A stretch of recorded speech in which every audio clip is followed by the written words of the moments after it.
Chères étudiantes, chers étudiants, bonjour. Alors, comme d'habitude, comme on a vu pendant les vidéos précédentes, pendant les séances précédentes, on s'est arrêté dans la première partie ou bien en première définition de c'est quoi une variable aléatoire. D'accord? Rappelez-vous, je vous ai dit qu'une variable aléatoire, ce n'est pas quelque chose de nouveau, mais c'est tout simplement un changement de notation, ou bien un changement de nomenclature. Je rappelle que maintenant, à la place de oméga, l'univers des événements, on va le remplacer par ce qu'on appelle par variable aléatoire. Ok? Et les événements, dans oméga, il y avait les événements A, ou bien P, ou bien C. Chaque événement, on va lui octroyer, ou bien on va lui correspondre un numéro. Ça dépend de l'expérience. Ok? Ça dépend de l'expérience.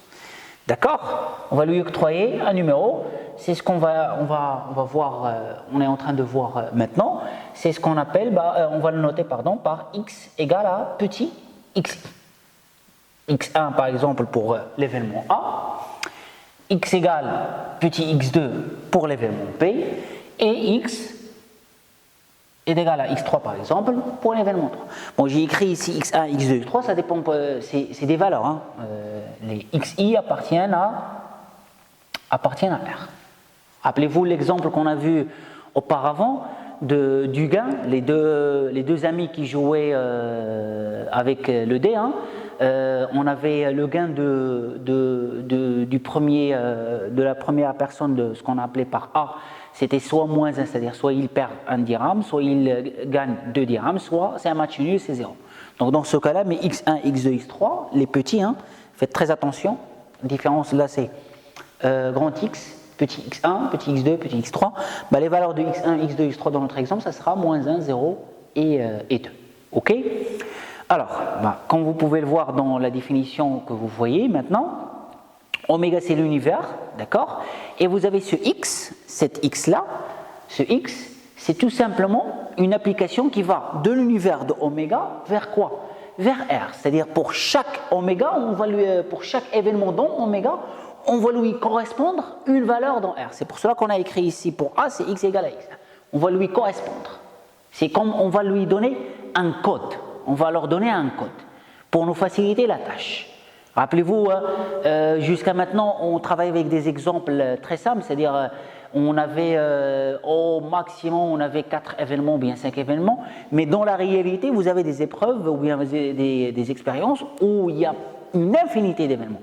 Et je vous rappelle l'exemple que j'ai donné dans la vidéo précédente sur les entreprises qui sont cotées à la bourse. Leur action, certes, elle augmente, mais leur augmentation elle est différente. Elle peut augmenter de 0,8%, de 0,01%. Il y a une infinité de possibilités. La même chose, elle peut diminuer. Et dans ce cas-là, on ne va pas nous perdre le temps à chaque fois dire, considérer événement A, c'est augmenté de tel pourcentage. Événement B, non. On va beaucoup perdre de temps. Par contre, avec ce nouveau code ou bien cette nouvelle notation, ça va nous faciliter la tâche pour bien étudier évidemment l'augmentation, bien la diminution des valeurs de la bourse des actions. Ok? Alors, comme vous pouvez le voir, hein,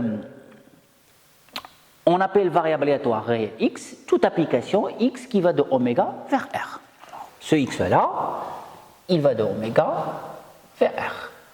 Ok? Et comme vous pouvez le voir, x égale à xi, on note x égale à xi, c'est quoi? Un événement de l'univers, comme je l'ai écrit ici. Chaque événement, on va lui correspondre une valeur. C'est x égale à xi. D'accord? Et x de oméga, c'est tout simplement ce qui désigne l'ensemble de toutes les valeurs. X de oméga, c'est l'ensemble de toutes les valeurs. En d'autres termes, c'est l'univers des événements. Donc, à la place de oméga, maintenant, ça devient x. Et à la place des événements, ça devient x égale à xi. Ok? Alors, continue. Maintenant, on va commencer par les types de variables aléatoires. Alors, maintenant, on a vu la définition générale, mais une variable aléatoire, il y a deux types. Il y a ce qu'on appelle la variable aléatoire discrète il y a ce qu'on appelle la variable aléatoire continue. Alors, on va commencer par ce qu'on appelle par la variable aléatoire discrète. OK?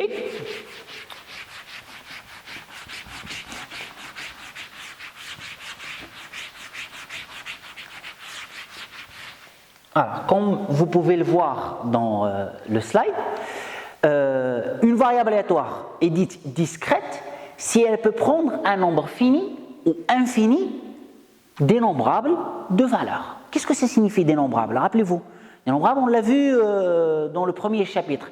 C'est tout simplement, quand je dis une variable aléatoire discrète, ça veut dire qu'elle ne prend pas des valeurs avec la virgule. Les xi qu'on a pris ici, on vous a dit que chaque événement, on lui octroyait x égale à x1 ou bien xi. Ce xi-là, dans le cas discret, ce xi, il prend que des valeurs dénombrables. D'accord? En d'autres termes, xi appartient à z. Qu'est-ce que ça signifie ce z-là? Rappelez-vous, z c'est tout simplement, ça sera ici moins l'infini, ainsi de suite, moins 10, moins 9, moins 8, ainsi de suite, passant par 0, 1, 2, 3, 4, ainsi de suite jusqu'à plus l'infini. Ok? C'est des valeurs discrètes. Quand je dis une valeur discrète, comme vous le voyez, il n'y a pas de valeur avec la virgule. Ok? Ça, c'est une variable aléatoire discrète. C'est-à-dire, lorsqu'on va encoder, d'accord? On va encoder simplement avec des valeurs discrètes. Et ça, vous allez voir dans l'exemple qui vient, rapidement, le G, si on lance 2 dés simultanément, ok, en même temps, et on s'intéresse à la somme des résultats. Je lance le premier, je lance le deuxième, les résultats que je retrouve dans le premier et le deuxième, je fais la somme entre eux. D'accord? Et comme vous le voyez, les valeurs sont quoi? C'est des valeurs de 3, 4, 5 jusqu'à 12. On n'a pas de valeur avec la virgule. Dans ce cas-là, la variable aléatoire qui correspond à la somme de ces deux laits, c'est une variable aléatoire discrète. Évidemment, ça on va le voir après, le cas continu, ça sera un cas général, c'est-à-dire ça va englober le cas discret et aussi en rajoutant avec les valeurs qui ont avec la virgule. D'accord? Alors, dans le cas discret, chaque variable aléatoire, elle est définie ou bien elle est présentée par ce qu'on appelle sa loi de probabilité. Okay? Quand on dit une variable aléatoire, il faut présenter sa loi de probabilité. Alors cette loi de probabilité, elle est exprimée comment? Cette loi de probabilité, il faut déterminer deux choses. Première chose, il faut déterminer les valeurs des xi, c'est-à-dire ce code-là. C'est quoi ces xi-là, ces valeurs? Comme on a vu dans l'exemple de la somme, les xi c'est la somme des valeurs, c'est 2, 3, 4, 5 jusqu'à 12. Et la deuxième chose qu'il faut déterminer, c'est la probabilité correspondante à chaque résultat possible, ou bien à chaque événement possible. Comme on a dit pour l'exemple de tout à l'heure de la somme, on avait combien de résultats? On avait de 2, 3, 4, 5, 6, 7, 8 jusqu'à 12. Ok? Pour chaque événement, de ces 10 événements, pour chaque événement, il faut calculer la probabilité correspondante, c'est-à-dire la probabilité qu'il se réalise. Évidemment, lorsqu'on détermine les xi et les probabilités correspondantes, ça nous permet de donner ou bien de présenter la loi de probabilité de notre variable aléatoire. Ok? Alors, comme vous pouvez le voir dans le slide, la fonction de distribution ou la loi de probabilité, donc soit on appelle fonction de distribution, soit on l'appelle loi de probabilité. Elle a deux nomenclatures. Okay? D'une variable aléatoire discrète, je reviens, c'est dans le cas discret, parce que dans le cas continu c'est autre chose, on va le voir après, dans le cas discret, et l'application P indice x qui a à chaque valeur xi prise par x associée sa probabilité. Donc on a besoin des valeurs de xi et aussi on a besoin de la probabilité de x égale à xi. Ces deux-là me permettent d'avoir ma loi de probabilité. Évidemment, ça dépend de l'expérience, ça dépend de l'épreuve. Il y a parfois, vous avez pour une épreuve, par exemple, comme dans l'exemple, les XI, on avait combien? On avait 10 différents XI. 2, 3, 4, ainsi de suite, pour l'exemple du lancer de 2D, la somme des résultats entre les 2D. D'accord? Donc, pour XI, on aura 10. Donc, ça veut dire que pour chaque XI, il faut calculer sa probabilité correspondante. Ok? Dans d'autres épreuves, on peut avoir une centaine. Pour une autre, on peut avoir juste deux résultats. Donc ça dépend. Vous voyez ici, si à chaque fois on avait écrit soit A tel événement, soit B tel événement, ce sera, je ne vais pas dire compliqué, mais ce sera très long à faire ce calcul-là. Par contre, avec le code, avec ce nouveau code qui étant ce qu'on appelle la variable aléatoire, ça nous permet de faciliter encore plus la chose. Ok? Alors, comme vous pouvez le voir, P de xi, c'est P de n indice x de xi, c'est P de x égale à xi. Ok? Bon, je reviens rapidement sur l'écriture de la probabilité pour les variables aléatoires. Alors, évidemment, l'écriture la plus utilisée, c'est celle-là, mais dont vous pouvez retrouver sur Internet, dans des livres ou bien dans des petites vidéos sur YouTube, vous pouvez retrouver qu'ils écrivent, qu'ils utilisent cette notation-là aussi. Ok? P indice x de xi, mais ça signifie la même chose. Dans notre cas, on va utiliser toujours cette écriture. Ok? Alors, aussi, il y a aussi une troisième écriture qu'on utilise. On écrit c'est P indice i. P indice i, ça correspond à que x égale à petit xi. Ok? Alors, si la variable aléatoire x prend des valeurs x1, x2, xn, ok? Alors dans ce cas-là, on peut l'écrire de cette façon-là. D'accord? Et évidemment, une des règles générales, n'oubliez pas, on l'a vu dans le deuxième chapitre, une probabilité est toujours comprise entre 0 et 1. C'est-à-dire, ça, c'est toujours compris entre 0 et 1. D'accord? Mais ce qui est l'information de plus qu'on a maintenant, c'est que pour une expérience, peu importe laquelle, comment elle est, la somme de toutes les probabilités, elle est toujours égale à 1. La somme de toutes les probabilités est toujours égale à 1. C'est pour cela que je vous ai écrit, vous pouvez le voir, on a toujours la somme des P indice I égale à 1. Évidemment, I allant de 1 jusqu'à n, dans le cas général. Ce n, je l'ai dit tout à l'heure, ça dépend de l'expérience, on peut avoir plusieurs cas possibles. Ok? Alors, et la fonction de distribution via cette loi de probabilité, on peut l'exprimer par ou bien le représenter par un diagramme de bâton. D'accord? Alors, regardez l'exemple qui vient. Alors, l'exemple qui vient, c'est un exemple qui est très très intéressant. Vous avez un représentant, un commercial, qui a relevé le nombre quotidien de commandes qu'il a obtenues sur une année de 300 jours de travail. Donc, vous avez un commercial, par exemple d'un commercial d'un concessionnaire d'automobile ou bien un commercial d'un produit agroalimentaire, ce que vous voulez. D'accord? Il a, et ça vous le savez aussi, chaque fin d'année, au mois de janvier ou bien au mois de février, on fait le bilan de l'année précédente. C'est-à-dire, faut voir ce que l'entreprise a gagné, perdu, faut voir les commandes et tout ça. On fait le bilan de l'entreprise, d'accord?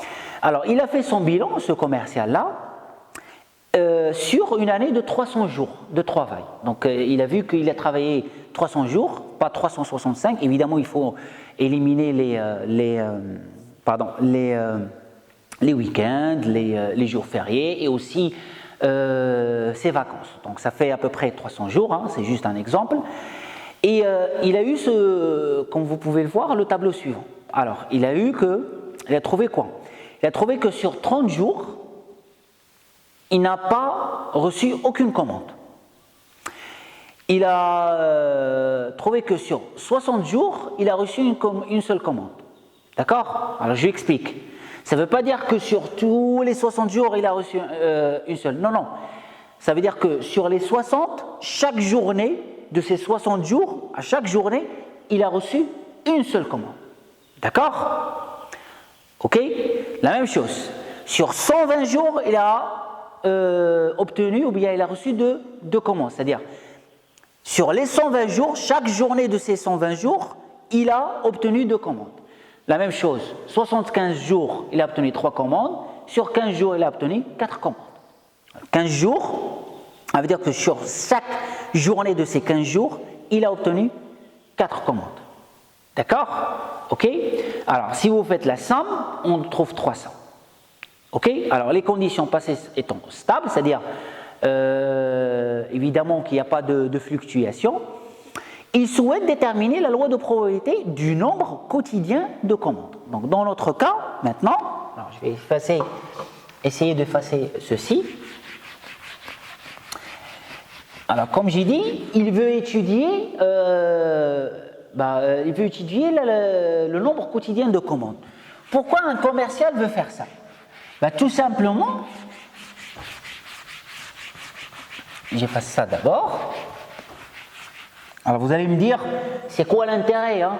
L'intérêt tout simplement, c'est de voir quel est le pourcentage le plus grand. C'est-à-dire, est-ce qu'il obtient beaucoup plus de commandes par jour, ou bien il obtient beaucoup plus 3 commandes par jour, et ainsi de suite.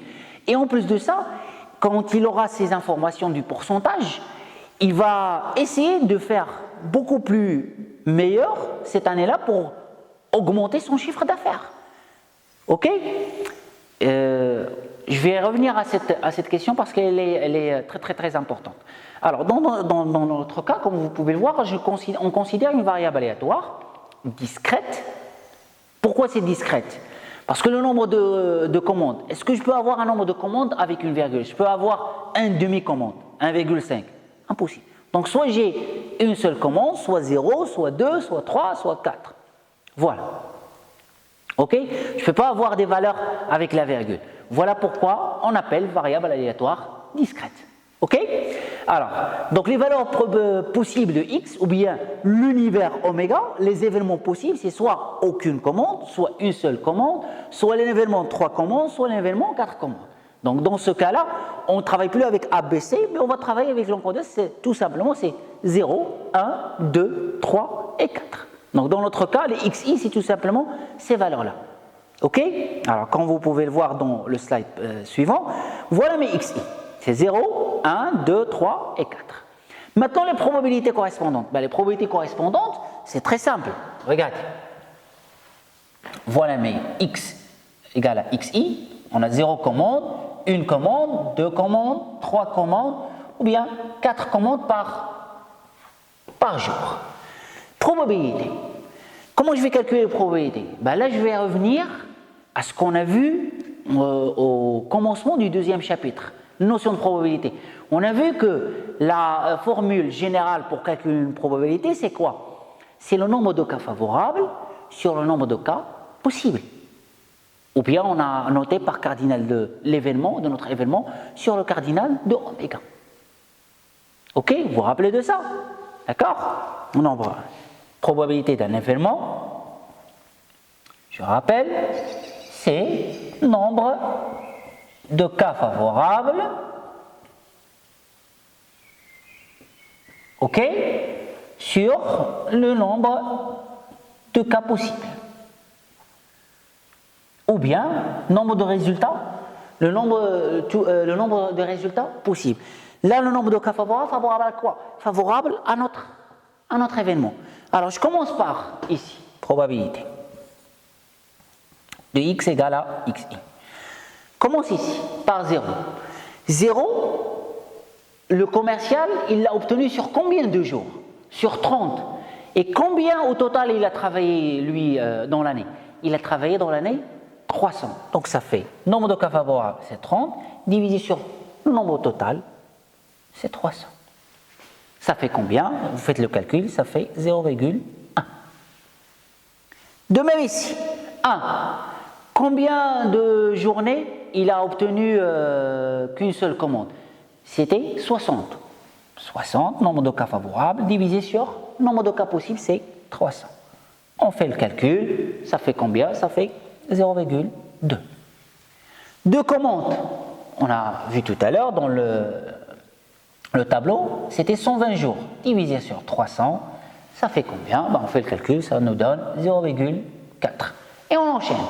Là, on avait 75, ça sera divisé sur 300, et là, on avait 15 divisé sur 300.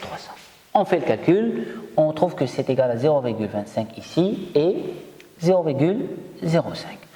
Voilà les XI et voilà les probabilités correspondantes. Mais on n'a pas encore terminé. Certes, ça c'est ma loi de probabilité, mais à chaque fois que vous déterminez votre loi de probabilité, n'oubliez pas, toujours, n'oubliez pas, à la fin il faut vérifier, est-ce que la somme des probabilités, est-ce qu'elle est égale à 1? Il faut toujours vérifier ça, toujours. Alors, si vous faites la somme ici, on retrouve que la somme des PI égale à 1. Il faut le toujours. Alors c'est pour cela que je vous dis que là il faut dès cet instant, je vais le dire et redire plusieurs fois, quand vous calculez vos probabilités, vous le calculez avec la calculatrice. Bon là c'est des chiffres qui sont, il n'y a pas plusieurs chiffres après la virgule. Mais si vous obtenez des chiffres qui sont, si vous obtenez plusieurs chiffres après la virgule, vous prenez toujours 4 chiffres après la virgule. 4 chiffres après la virgule. Et ne faites jamais d'arrondissement. Parce que si vous faites l'arrondissement et vous allez faire la somme, vous allez retrouver une somme qui est supérieure à 1. Et là, ça va vous perturber. Vous allez vous dire que vous vous êtes trompé dans le calcul. Or, c'est faux. Donc toujours 4 chiffres après la virgule, ok? Évidemment, si ça vous donne juste un seul chiffre, c'est bon, pas la peine de chercher les 4, hein. Mais si on vous donne plusieurs chiffres après la virgule, vous prenez toujours 4 chiffres après la virgule et jamais d'arrondissement. D'accord? C'est clair l'exemple? C'est clair pour tout le monde? Ok? Donc, une loi de probabilité, c'est les valeurs des xi qu'il faut déterminer et les probabilités correspondantes. D'accord? Évidemment, dans le cas discret, parce que comme vous le voyez, hein, les xi, il n'y a pas de valeur avec la virgule. D'accord? Généralement, une variable aléatoire discrète, elle a toujours ses valeurs positives. Il y a des rares exemples où vous avez des valeurs qui sont négatives. C'est très rare. Ok? Mais généralement, c'est toujours des valeurs appartenant à n. Généralement. Ok, c'est très rare qu'on retrouve des valeurs qui sont négatives. Ok, donc toujours on a les xi, voilà, on les détermine, et après on détermine les probabilités correspondantes, et ça nous permet de retrouver notre loi de probabilité. Évidemment, n'oublions pas la vérification que la somme de probabilités est égale à 1. C'est clair jusque-là? Ok, alors je vais m'arrêter pour cette séance, et je vous vois lors de la séance prochaine. Merci.